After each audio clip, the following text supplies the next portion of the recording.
Today's workforce faces severe, complex hazards on the job: extreme heat exposure, repetitive physical strain, and sudden workplace violence.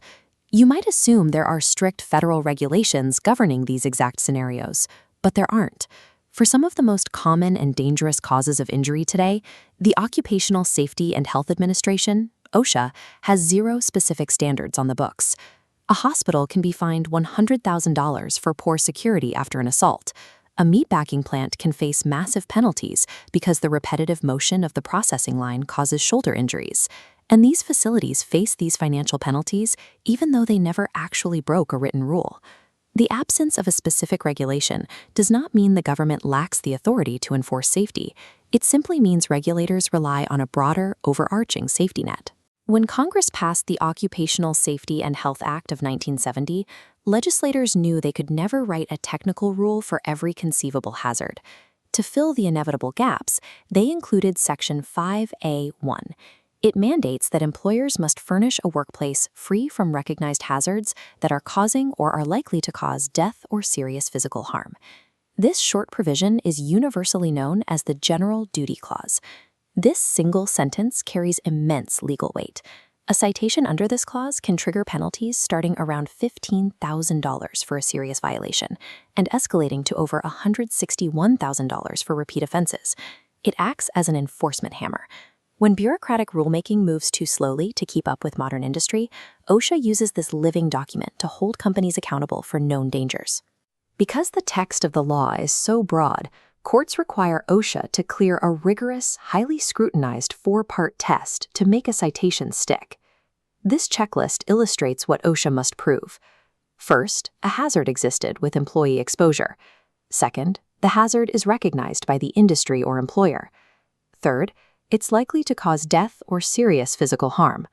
Finally, a practical, cost-effective method was available to fix the problem. This gauntlet is a zero-sum game. If the government fails to prove even one of these four elements, the judge throws the citation out. In 2023, the U.S. Postal Service faced a massive legal battle after letter carriers suffered severe illness during extremely hot summer routes. OSHA issued citations under the General Duty Clause. At trial, OSHA successfully proved the first three elements. The excessive heat hazard was real, the Postal Service recognized it, and it caused serious physical harm.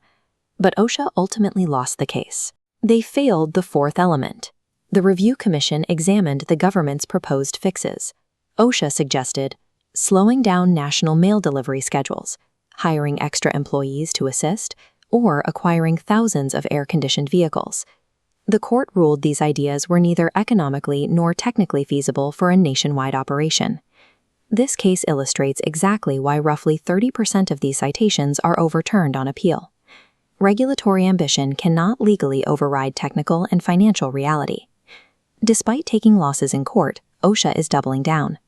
Enforcement using the General Duty Clause has surged 15% year over year heading into 2026.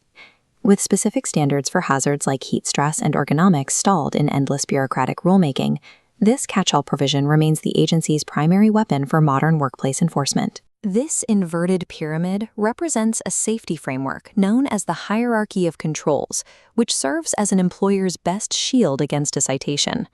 Proactive companies use this hierarchy to systematically engineer away or administratively control hazards well before an injury ever triggers a federal inspection. The General Duty Clause shifts the ultimate burden of safety directly onto the employer. You cannot wait for the government to write a specific rule. If a danger is known and fixable, you are legally required to act.